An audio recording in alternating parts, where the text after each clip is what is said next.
அந்த ஹுனைன் போரில் வந்து ஒரு கட்டத்தில் வந்து முஸ்லீம்கள் அடி வாங்குறாங்க. அதுக்கப்புறம் முஸ்லீம்கள் கம்பேக் பண்ணுறாங்க. அதுக்கப்புறம் இவங்க என்ன பண்ணுறாங்க, எதிரிகள் வந்து ஓடிடுறாங்க. மிகப்பெரிய அளவில் கனிமத் வந்து சஹாபாக்களுக்கு வந்து கிடைக்குது. இப்போ இது வரைக்கும் வந்து பார்த்துருந்தோம். இதை சுற்றி ஒரு சில நிகழ்வு என்ன நடக்குதுன்னா, இந்த ஓடி போனாங்க இல்லையா, அவங்களையும் ரசூல்லா வந்து விடலை. அதாவது ஹுனைன்லேருந்து ஓடி போனவங்களையும் ரசூல்லா விடலை.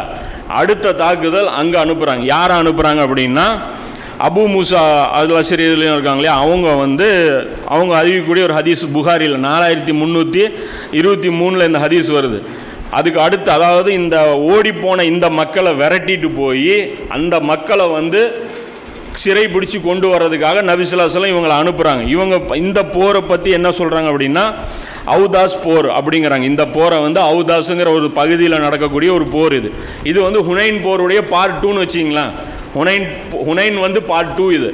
இது வந்து போகிறாங்க. இதுக்கு லீடராக வந்து யாரை வந்து நபி ஸல்லல்லாஹு அலைஹி வஸல்லம் போடுறாங்க அப்படின்னா, அபு ஆமீர் ரலியல்லாஹு அன்ஹு அவங்கள வந்து நியமித்து அவங்கள வந்து அனுப்புகிறாங்க. ரசூல்லா மக்காலே இருக்கிறாங்க. அபு ஆமீர் ரலியல்லாஹு அன்ஹு தலைமையில் ஒரு படையை வந்து நபி ஸல்லல்லாஹு அலைஹி வஸல்லம் அனுப்புகிறாங்க.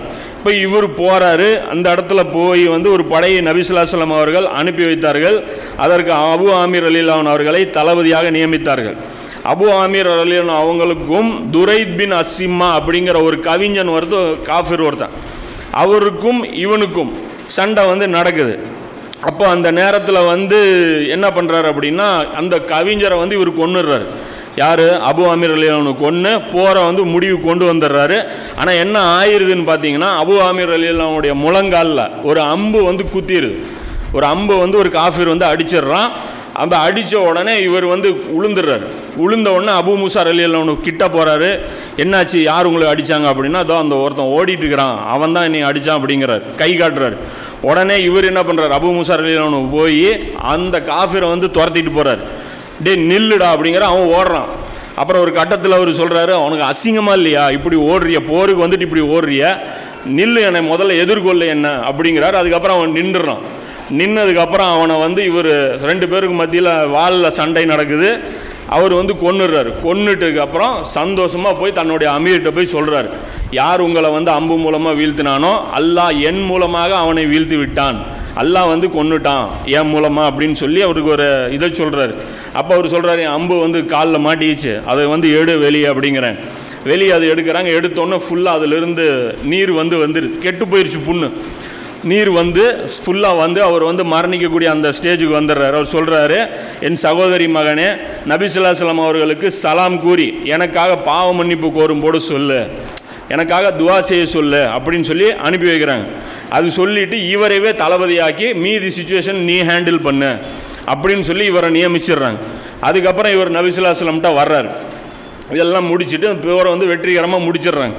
முடிச்சுட்டு வரும்போது ரசூல்லா வந்து பார்த்தா ஒரு கட்டிலில் படுத்து கிடக்கிறாங்க. பேரிச்ச மரம் செய்யப்பட்ட ஒரு கட்டிலில் வந்து படுத்து கிடக்கிறாங்க. அவருடைய முதுகில் அந்த வரியாக பதிஞ்சிருக்கு. அந்த கட்டிலுடைய அந்த நார் வந்து அந்த அச்சு வந்து பதிஞ்சிருக்கு. அந்த இதெல்லாம் வந்து வரலாற்றில் ரொம்ப ஆச்சரியமாக பார்க்குறாங்க இந்த நிகழ்வை. சாதாரணமாக ஒரு ஆள் கயிறில் படுத்து கிடக்கிறாரு, மேட்ரு இல்லை. இவர் யார், எவ்வளோ பெரிய பொசிஷன் இவருக்கு இருக்குது. கட்டில் எவனாவது ஒரு மன்னன் இப்படி படுப்பானா? அதாவது பதவிக்காக நபி ஸல்லல்லாஹு அலைஹி வஸல்லம் வந்து இதை செய்யலைங்கிறது இதெல்லாம் டிக்ளேர் ஆகுது. அதாவது உலகத்தில் சுகபோகமாக இருப்பதற்காக முஸ்லீம்கள் நல்லா ஆண்டு அனுபவிக்கணும், அதுக்காக இஸ்லாமிய போர்கள் வந்து கொண்டு வரப்பட்டது கிடையாது.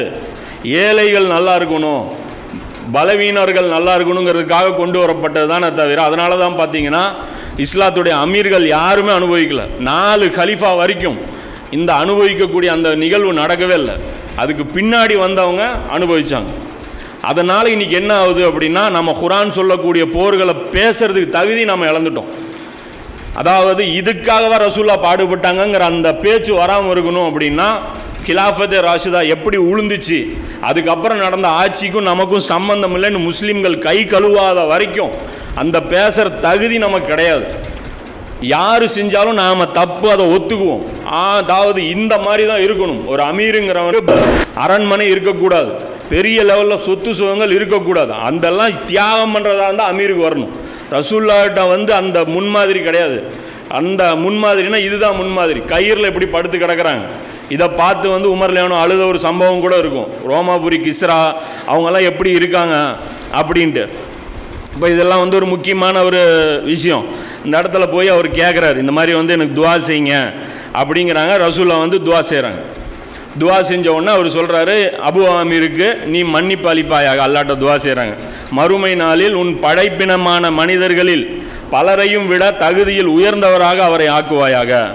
அந்தஸ்தில் உயர்ந்த அந்தஸ்தில் ஆக்குன்னு சொல்லி கேட்குறாங்க. இவர் பக்கத்தில் இருக்கிறார், யார்? அபு மூஸா ரலியல்லாஹு அன்ஹு. இவரும் கேட்குறாரு, எனக்கும் கேளுங்க அல்லாஹ்வுடைய தூதரை. இதான் புத்திசாலிகளுக்கு அழகு, கூட இருந்தால் சந்தர்ப்பத்தை பயன்படுத்திக்கணும். இந்த இடத்துல அவரு டக்குன்னு சொல்கிறாரு, எனக்காகவும் கேளுங்கன்னு ரசூல்லா இவரையும் துவாவில் அட்டாச் பண்ணிடுறாங்க. அல்லாஹ் இவருக்கும் வந்து நீ செய்யலாம் அப்படின்றாங்க. ஆனால் பதவி இவருக்கு கம்மி. என்ன துவா கேட்குறாங்கன்னா, இவருக்கு அப்துல்லா பின் கைஸின் பாவத்தை மன்னித்திரு, மறுமை நாளில் கண்ணியம் நிறைந்த இடத்திற்கு அவரை அனுப்பு. அவர் என்ன சொல்கிறாரு? அல்லாஹ் ரசூல்லா பதவிகளில் உயர்ந்த பதவி அவருக்கு கூடன்னு சொல்லி அவரை கேட்குறாங்க. இவரை வந்து கண்ணியமான இடத்துக்கு அனுப்பு. அதாவது உயிரே அவர் கொடுத்துட்டாரு, அவருக்கு பெரிய துவா, இவருக்கு குட்டி துவா, சின்ன துவா கேட்டு இதுவும் பயனடைஞ்சு இதே போதுமே, இது கிடைச்சாலே போதுமே. அப்போ இந்த இடத்துல வந்து ரசூல்லாவுடைய இந்த ஒரு அன்பையும் வந்து இவங்க வாங்கிக்கிறாங்க. இது ஒரு நிகழ்வு. இது ஹவாசின் போரும்பாங்க, அவுதாஸ் போரும்பாங்க. இந்த போர் வந்து முடிஞ்சிருச்சு.